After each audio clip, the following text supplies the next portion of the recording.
بسم الله الرحمن الرحیم. درد امروزه غریبان تاجیک. یا به دنیا دیل بستیم، یا به غم اندوختیم، یا دری را بسته ما پشت آن درگشتیم. کو وزیر با غریبان رو به همدردی کند، این همه قوت به اون مرده که شیرمردی کند. ما وطن داریم افسوس و ره به هر سو میزنیم، کو وطن داره که آید ما ز غم بر هم زنیم. لذت عمر جوانی با غریبی ها گذشت، چشمه آبی غریبان چون که دریاها گذشت. ما ز این ملت گرایان رو به صحراها رویم، یا به میتینگ بسته گردیم یا که دریاها رویم. چشم بکشا هموطن ما از دری درها رویم، یا دری را بسته کرده سوی آن حقها رویم.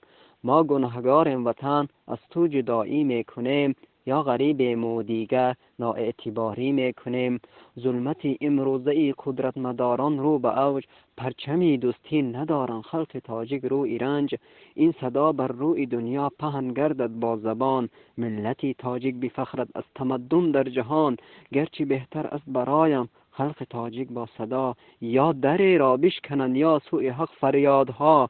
من به این شعرهای خود باز دیل تسکین میکنم، یا به ذیل وارد و گوش روز و شبها میکنم. رحمت.